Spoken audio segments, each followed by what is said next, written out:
Le virus vous inquiète? L'extérieur vous fait peur? Pas de panique! Coviscaf vous protège en toutes circonstances. Messieurs, oubliez le télétravail et épatez vos collaborateurs.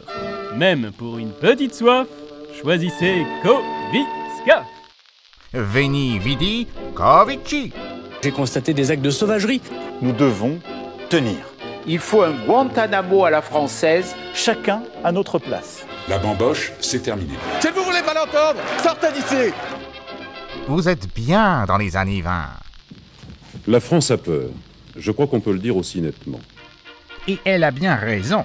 Peur du virus, peur du chômage, peur des séparatistes. Un climat idéal pour notre gouvernement qui peut ainsi mettre au pas les réfractaires les plus endurcis.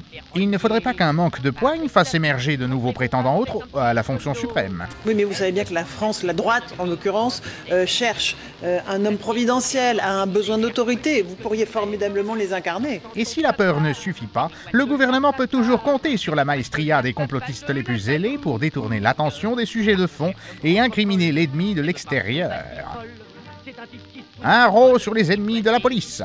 Alors que notre ministre de l'Intérieur et du culte de la personnalité se donne sans compter pour ciseler les lois indispensables à la protection de notre beau pays. Il faut le voir justement comme une protection pour les journalistes aussi, pour ceux qui font vraiment leur boulot, qui font un vrai travail d'investigation, qui donnent de l'information et de la vraie information. Des séditieux de tout poil bafouent le confinement sans vergogne. Une attitude irresponsable, unanimement condamnée par les vrais démocrates. Votre motion, elle traduit la haine des nervis d'extrême gauche qui ont manifesté devant l'Assemblée nationale tout à l'heure, parce que sans ordre et sans autorité, on ne peut pas vivre dans une démocratie. Et qui oserait prétendre aujourd'hui que la démocratie française est en danger? Qui?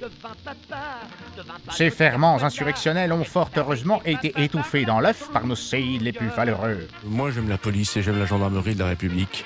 Je n'oublie pas que c'est eux qui nous protègent. Plutôt que de l'insulter, on ferait mieux de la remercier parce que dans une démocratie comme la nôtre, elle protège les gens qui l'insultent. Le virus ne passera pas.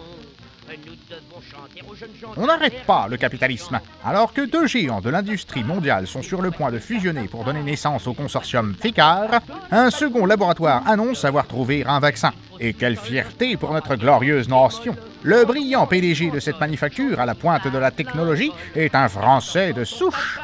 Un nouveau héros milliardaire et désintéressé qui plus est. Tout a été pris par le gouvernement américain et heureusement qu'ils l'ont fait, sinon on n'aurait pas pu développer le vaccin à ces vitesses-là, comme ça fait une société qui n'a jamais fait un euro de profit. Nul doute que cette saine émulation entre grands laboratoires permettra aux patients gaulois de bénéficier de l'offre la plus efficiente.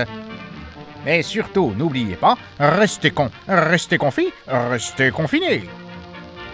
La patrie a besoin de vous. Vous ne savez que faire de votre pécule amassée durant le confinement. Vous souhaitez contribuer au rayonnement d'une information libre et éclairée. N'attendez plus, faites comme Hélène et versez votre écho à vos serviteurs pélochards. Rendez-vous sur Tipeee.com et choisissez votre récompense parmi nos patriotiques contreparties.